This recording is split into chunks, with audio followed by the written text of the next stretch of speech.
I don't get this elation from laughs.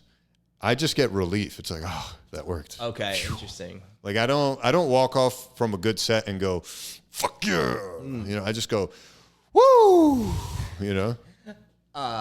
Yeah. What? Today we talk about. So here's the thing, though, right? Stagnant. Here's the thing. Those things are obvious as fuck, right? Yeah.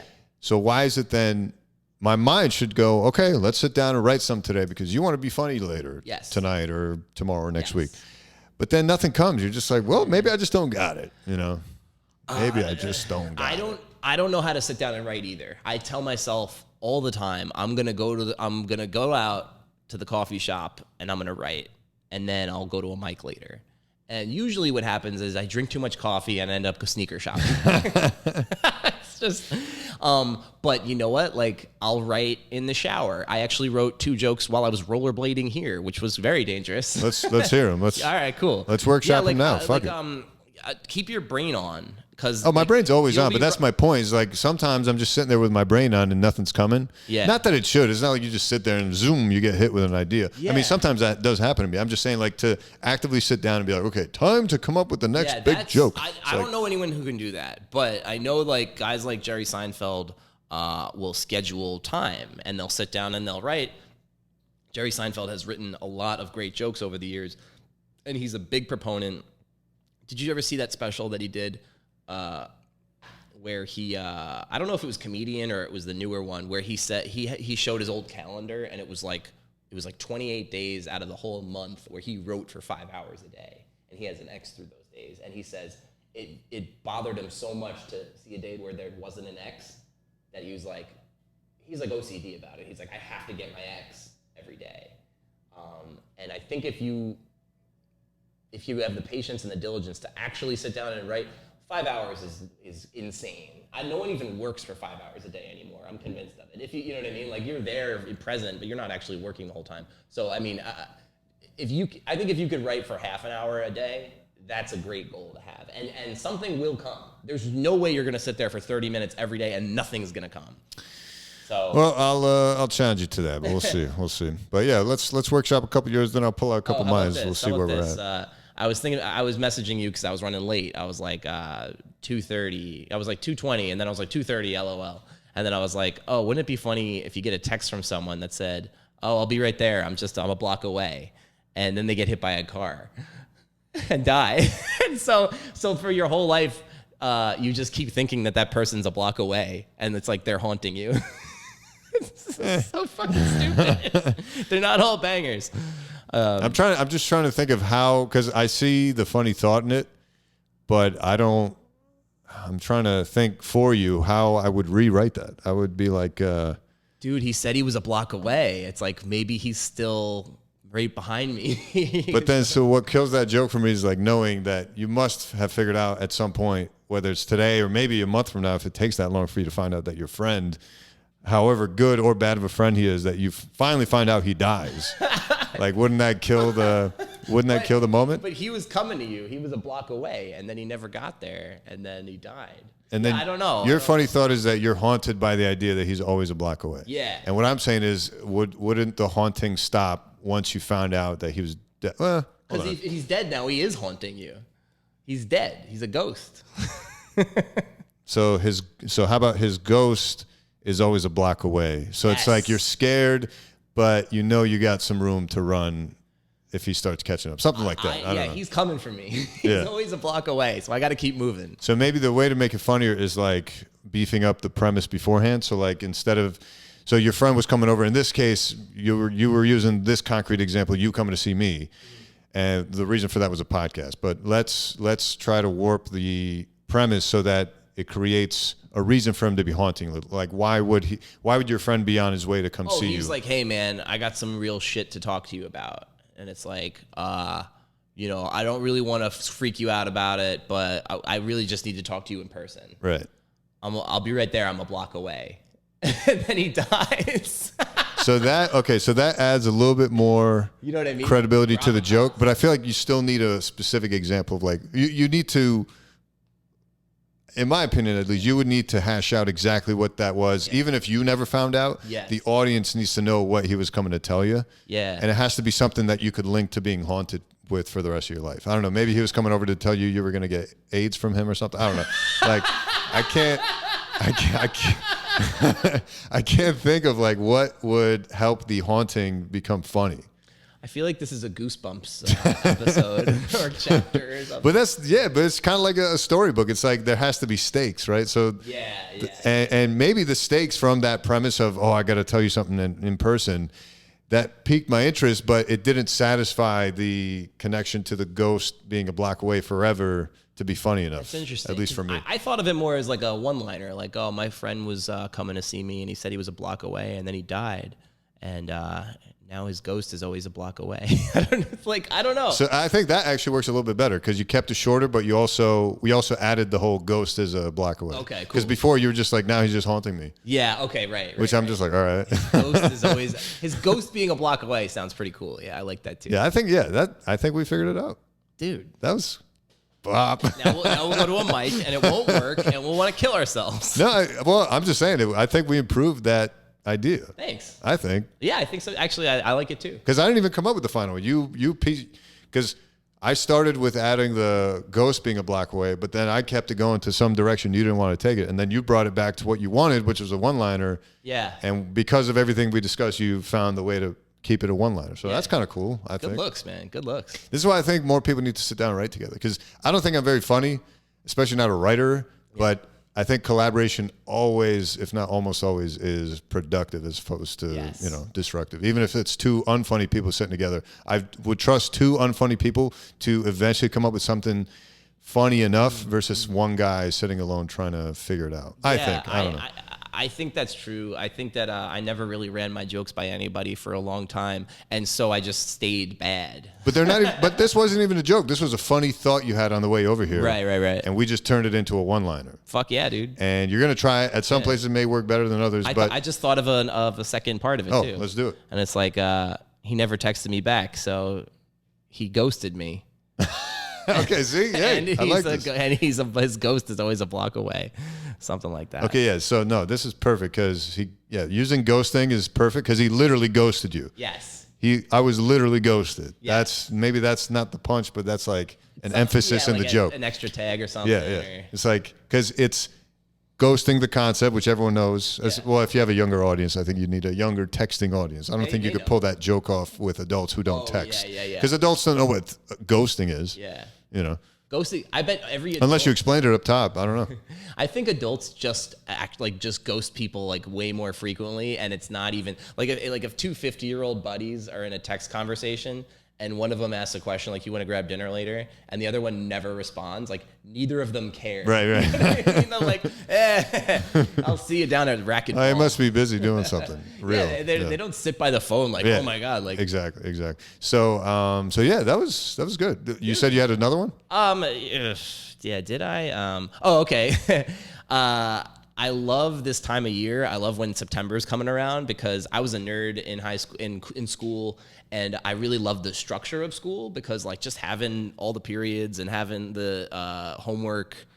I didn't love home. I just liked the structure of school. And the summertime, like in school, it was all about like, oh, I got a 90 on a quiz and I got a triple double in gym class. Yeah, I kept stats.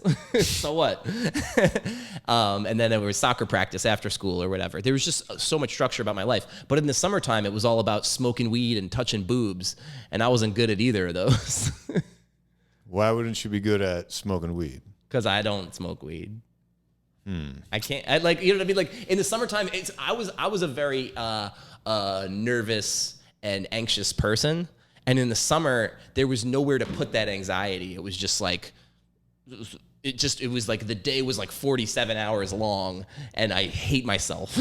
All right, so that I don't think would be relatable to a crowd that's coming to see a comedy show because in general they're happy-go-lucky. They like the summer. And everyone loves the summer. As a kid, and nobody likes school. Right? Yeah, exactly. So maybe you can play within that to be like, how do I flip it so that I make school look like the misery, or I'm sorry, make school look like the joyful time, and yeah. I know everyone's working for the weekend. Everyone can't wait for summer break. School's out for summer, right? Well, not for me. that's when the madness sets in. Right. That's when everyone's out here had pool parties, smoking joints, touching boobs. So now you're saying all that, and the audience is like, and? So, like, I don't know that they're going to follow that that's not something you're good at, just based on those words you were using. I almost think this might be better as like a skit, like the nervous nerds of summertime, you know, like how do they cope? Well, yeah, because then at least as a skit, you've already established with the title the realm, which is nervous kids in the summer. Yeah. So clearly it's summertime and these kids are nervous. Why? You're going to find out in a minute. Yeah. So maybe that's...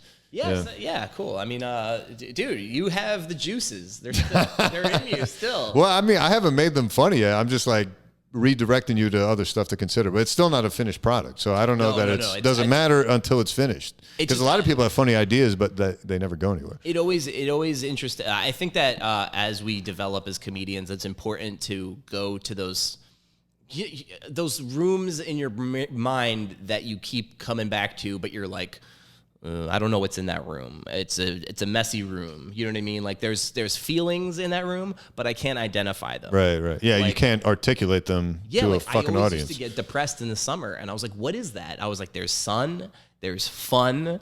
Could you maybe use an angle of loneliness? Was there an angle of loneliness? Like I used to see all my friends in school, but I'm such a fucking loser. No one wants to hang out with me outside of school. Yeah. So now in the summertime, there's no school at all, so I can't even see them then. So now it's just like pure lonely misery. That's the angle I would take. Yes. And I relate to that just by having a summer birthday, because like everyone else got a fucking, hey, happy birthday. Like 80 people told you happy birthday in one day. In the school. Back in school times, before cell phones, before social media. Yeah. The only way you were told happy birthday is if people fucking saw you and knew it was your birthday. So that's the only reason I hated summer birthdays, because I was like, no one's around to fucking wish me a happy birthday. So my birthday is February 3rd, and a lot of times it's on the Super Bowl. So like that's something. It's also the day after Groundhog's Day, so it's the good part of the Bill Murray movie. Like if he gets to February 3rd, that means it's a happy ending for him. But it's a sad time of year. February is probably the most depressing month.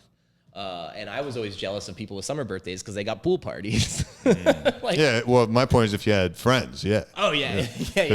Big caveat there. Or a pool. Right. Yeah, or a pool. Yeah. One or the other. I mean, I had friends growing up, but like, I've started to realize actually that I think I'm extremely lonely because there's no one I can like fully talk to fully. So like I have a particular kind of relationship with my parents where I can't say certain things in front of them because the parent-child dynamic is such that I just can't do it. Oh, dude, that's another one I wrote about that on my way over too. Like the idea of like, you know, we're all doing some fake shit in our lives. And it's like, have you ever had a real conversation with your mom? Like a real one. Right. You know, you're always like, yeah, Mom, I'll see you for brunch. And yeah, I'll be wearing the khakis. And it's like, you want to be like, Mom, I don't think things are going to get better for me.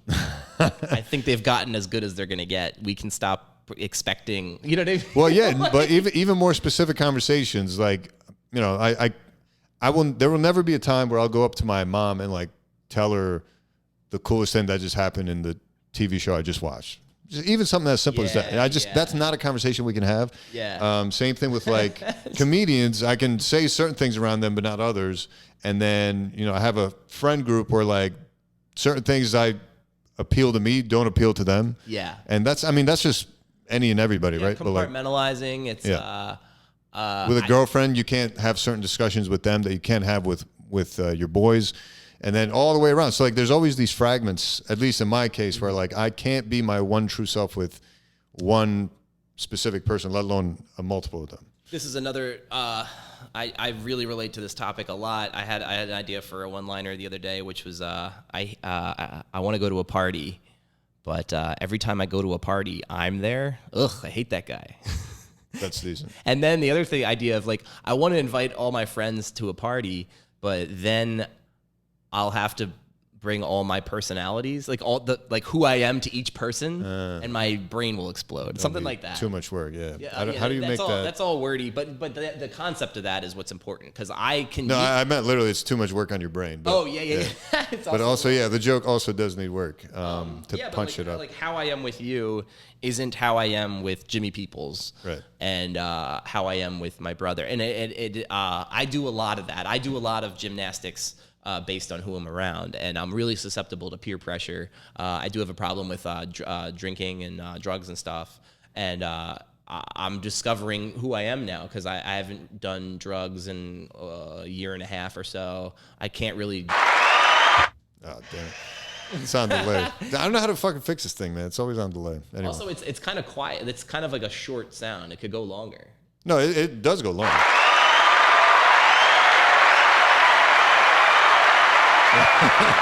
Thank you.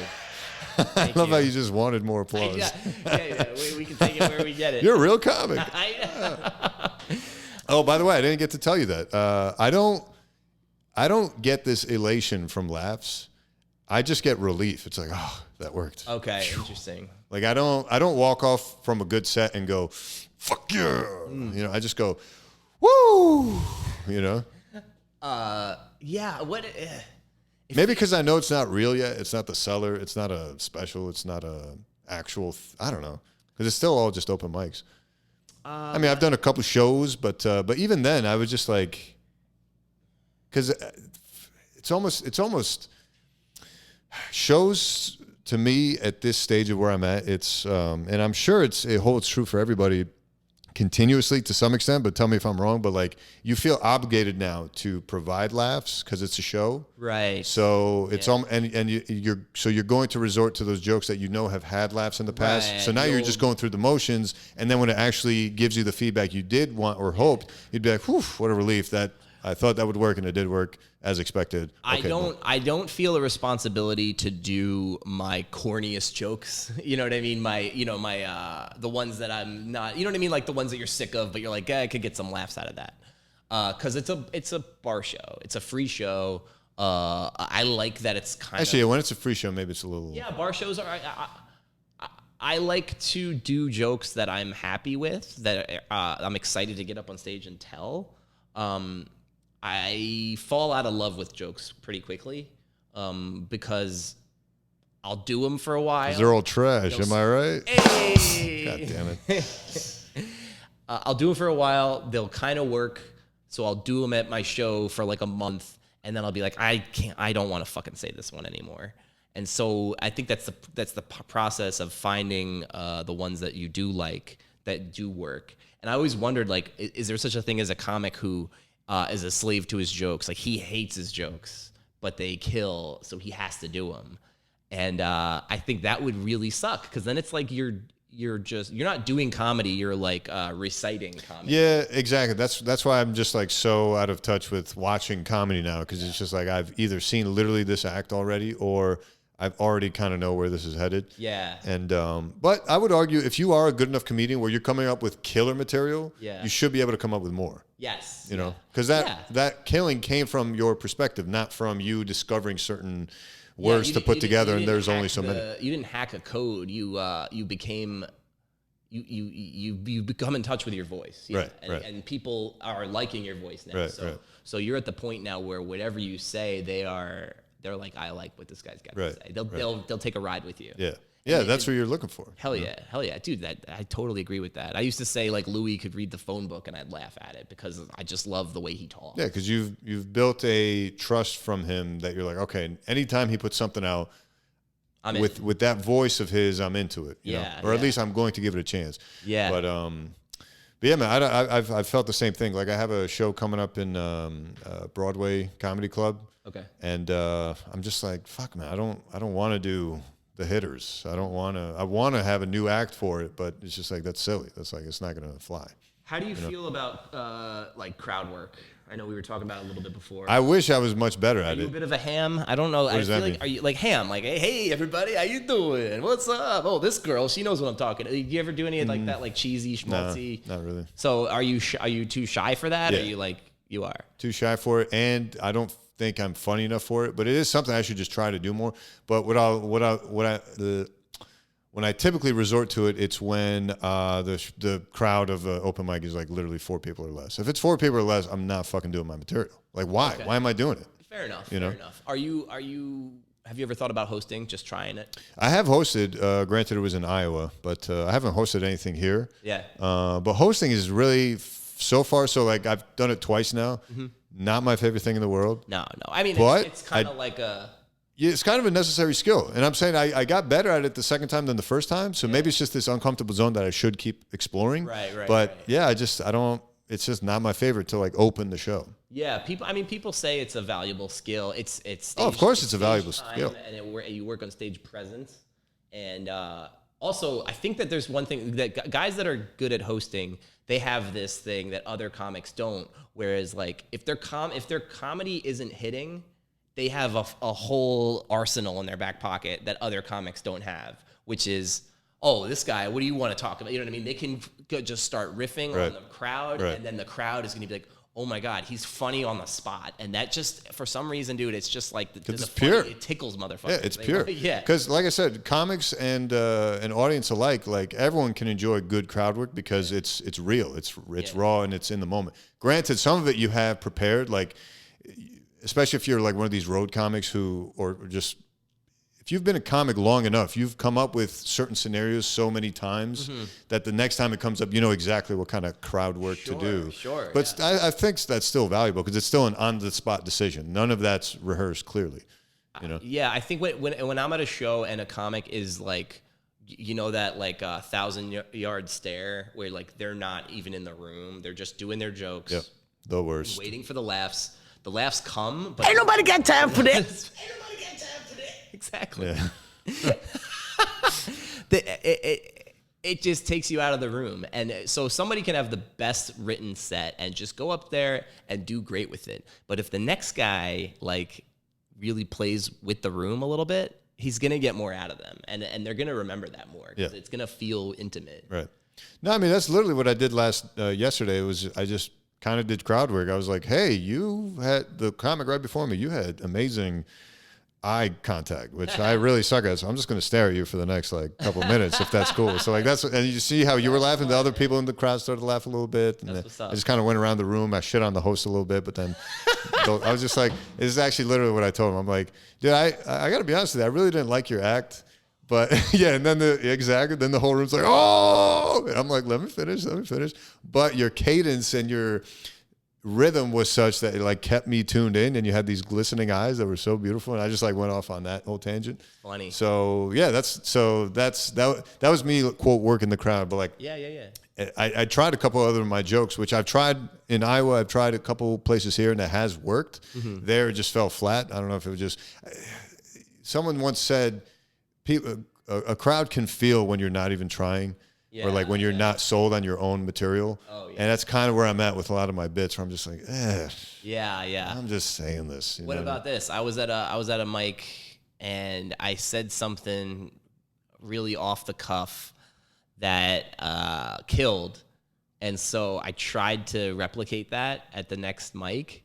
And I felt so insincere and fake, and I was like, "Is that yeah?" Because not only did it not work, you didn't fucking want it to work. Yeah. And it didn't work. It's like yuck. So I think the best way to be a comic is to be present in your jokes, to be like living in the joke, so that people see you're not like, oh, I was walking to the mall one day. You know what I mean? Take us to the mall with you. Like, I'm in the mall right now. So live in your jokes, and then also live in the room where you're doing the jokes, you know what I mean? Like, so this hyper awareness that, like, you know, as you're telling the story, you have to be able to see what they see and be like, someone just farted, didn't they? You know what I mean? Like, something's happening in the room while you're doing your thing, and the best comics can kind of pick up on stuff. Yeah. No, you're right, man. It's a hard thing, but I'm working on it.